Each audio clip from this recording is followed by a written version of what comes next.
In the summer of 1954, a respected young doctor woke up on the floor of his own home, injured and dazed, next to the body of his murdered wife. He told police he had fought a shadowy intruder in the dark, that he had been knocked unconscious twice trying to save her. Almost no one believed him. Before a jury ever heard a shred of evidence, the newspapers had already decided he was guilty. He would lose 10 years of his life, take his case all the way to the Supreme Court, and the truth of who killed Marilyn Sheppard has never been settled to this day. It was the night of July 3rd, 1954, in Bay Village, Ohio, a quiet lakeside suburb of Cleveland. Dr. Sam Sheppard and his wife Marilyn had spent the evening at home with neighbors, a couple named Don and Nancy Ahern, watching television. Marilyn was 31 years old, and she was 4 months pregnant with the couple's second child. Sometime around 9:30, Sam, an osteopathic surgeon who had worked a long day, dozed off on a daybed in the living room. The Aherns let themselves out around midnight. Marilyn went upstairs to bed. What happened over the next few hours would be argued about for the rest of the century. By Sam's account, he was jolted awake by his wife crying out. He ran upstairs in the dark and saw a struggling figure, a man he would describe as having a shock of bushy hair. Before he could do anything, he said, he was struck from behind and knocked unconscious. When he came to, Marilyn was beyond saving.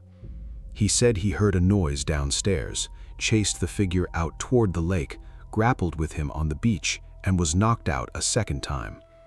At around 5:45 in the morning, Sam Sheppard telephoned the town's mayor, who lived nearby, and said that something terrible had happened to Marilyn. The mayor and his wife arrived to a scene of horror and to a husband whose story from the very first moment struck people as strange.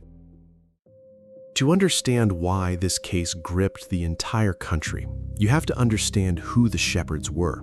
They were not an obscure couple. Sam Sheppard came from a prominent Bay Village family that ran its own hospital, Bayview, where Sam and his brothers all practiced medicine. He was young, handsome, athletic, and successful, a respected doctor in a close-knit community. Marilyn was well-liked, active in the neighborhood, a devoted wife and mother to their young son. They lived in a comfortable home on the shore of Lake Erie, the very picture of post-war American success. On the surface, they had the ideal life, and that is exactly what made the murders so shocking and so irresistible to the newspapers. This wasn't a crime in some anonymous back alley. It was a young, pregnant woman killed in her own bed in a respectable home in a safe suburb with her doctor husband the only other adult in the house.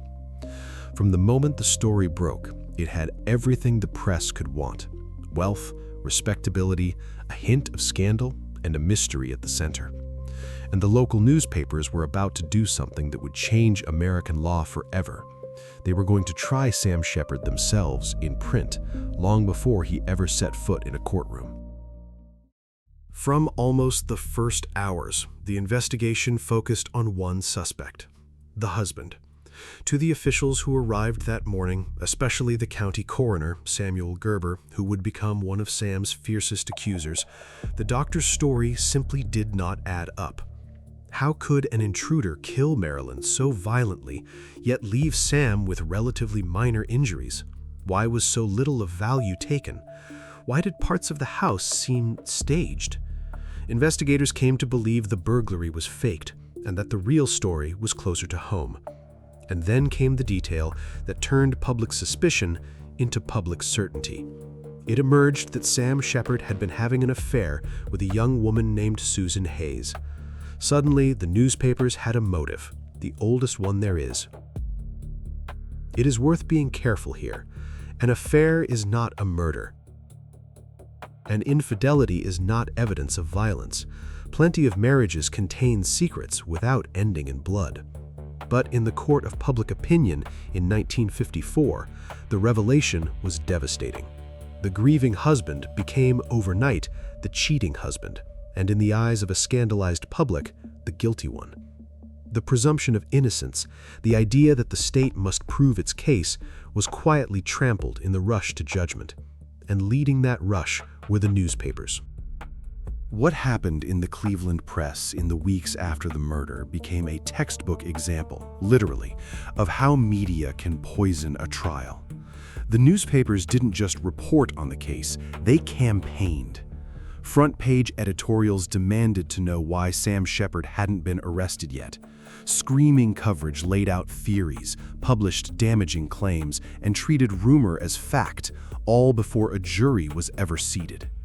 The public was told day after day that Sam Sheppard was a guilty man, being protected by his money and his connections. By the time the case actually came to trial in the fall of 1954, it was nearly impossible to find anyone in the Cleveland area who hadn't already formed an opinion. The names and addresses of the jurors were printed in the papers. Reporters packed the courtroom so tightly that it was later described as a carnival. The line between a court of law and a public spectacle had all but disappeared. This was the trial the press would call the trial of the century, and it was about to produce a conviction that would take 12 years and the highest court in the land to undo. The 1954 trial lasted 9 weeks, and the prosecution's case was almost entirely circumstantial. There was no murder weapon conclusively tied to Sam, no confession, no eyewitness. What they had was the affair, for motive, the strangeness of Sam's story, and the argument that the crime scene had been staged by someone inside the house.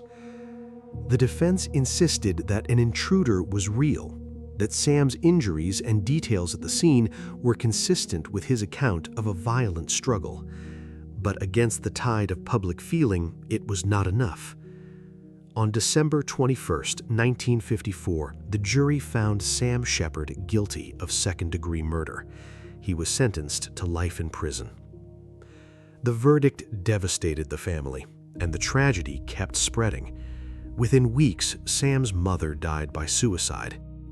His father died soon after of illness. In time, Marilyn's own father would take his life as well.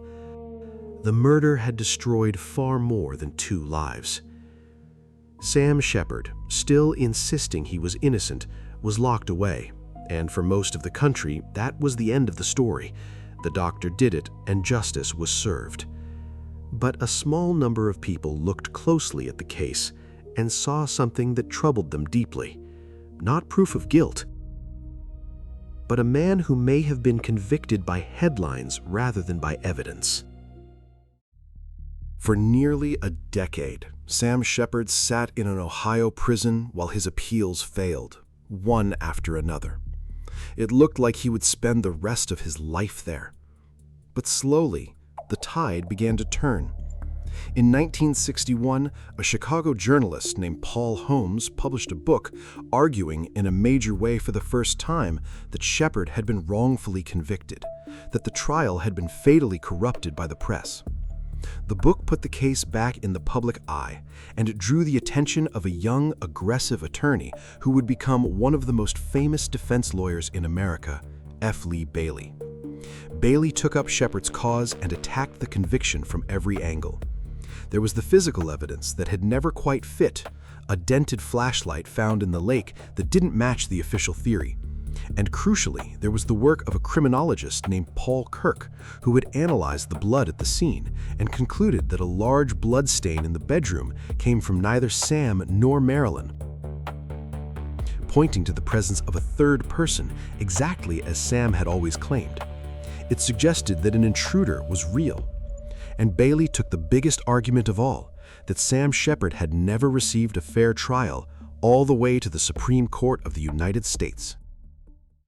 In 1966, the case of Sheppard versus Maxwell reached the highest court in the country, and the justices delivered a landmark ruling that still shapes American law today.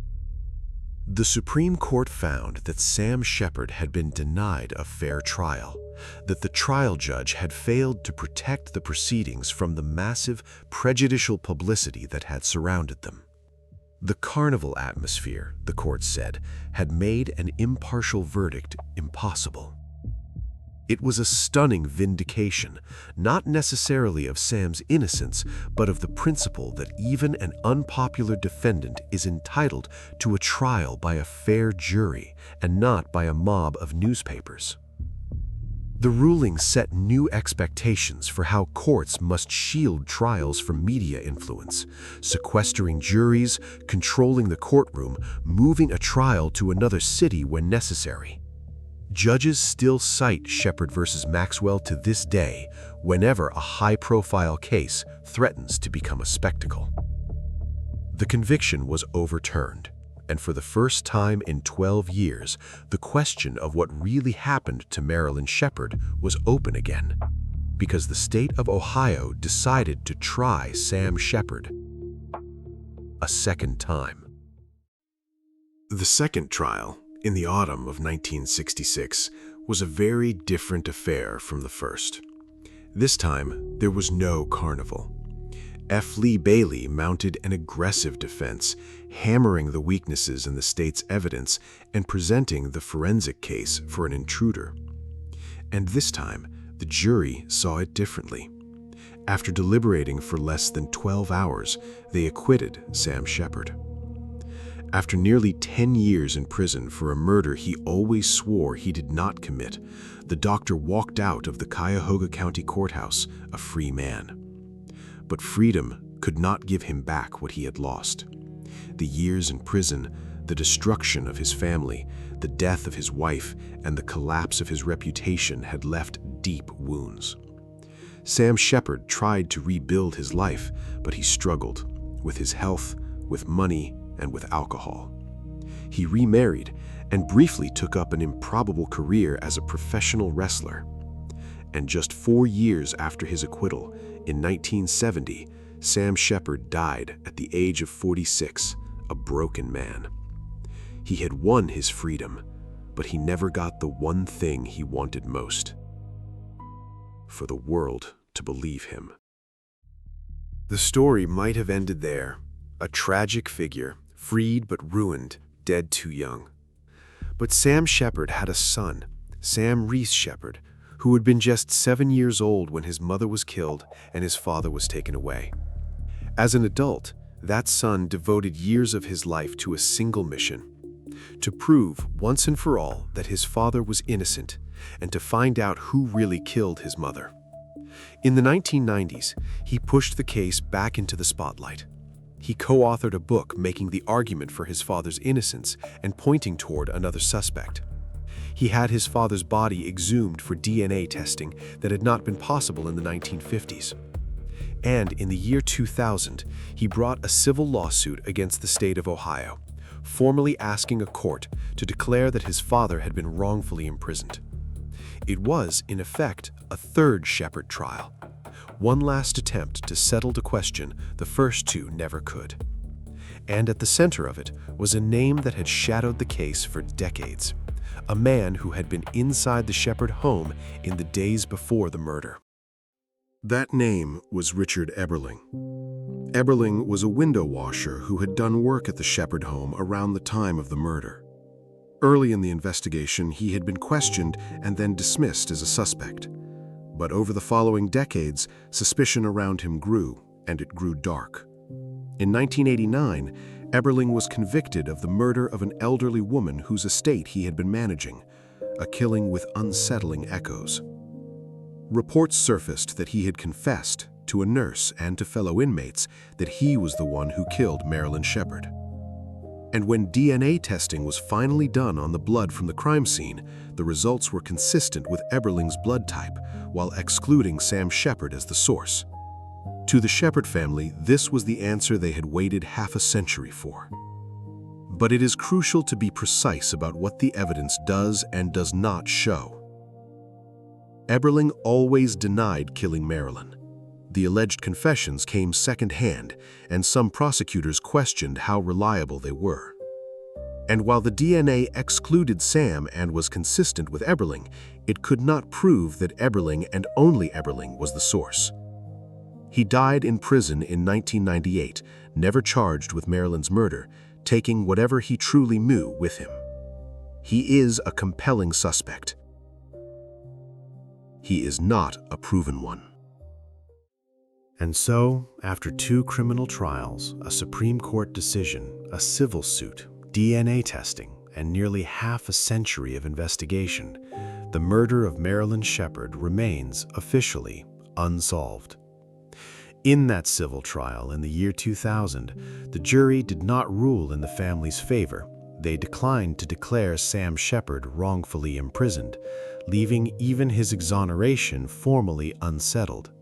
No conviction for Marilyn's murder has ever stood. 3 possibilities have hung over this case for 70 years. The first, that Sam Sheppard did it and a guilty man talked his way to freedom. The second, that a real intruder killed Marilyn, exactly as Sam always said, and the doctor was an innocent man crushed by the press. The third, that Richard Eberling, or someone like him, committed the crime and was never held to account. The evidence has been argued in every direction. Reasonable people who have studied this case for decades still disagree passionately about which is true. What is beyond dispute is that a young, pregnant woman was murdered in her home, and that the American justice system spent 50 years unable to say with certainty who did it. What makes the Sheppard case endure is not only the mystery of who killed Marilyn, it's what the case revealed about how easily certainty can outrun proof. A community, a press, and very nearly the law itself decided they knew what had happened in that house before the evidence was ever weighed. And it took 12 years and the Supreme Court to force a second look. Sam Sheppard's ordeal changed how America runs its trials, a permanent warning about what happens when the headline arrives before the verdict. He inspired a television series and a film about an innocent man hunted for a crime he did not commit. But Sam Sheppard was not a character. He was a real man who lost his wife, his freedom, and his name, and who died still asking to be believed. Do you think Sam Sheppard was innocent? And if he was, who killed Marilyn? Tell us what you believe. And stay curious.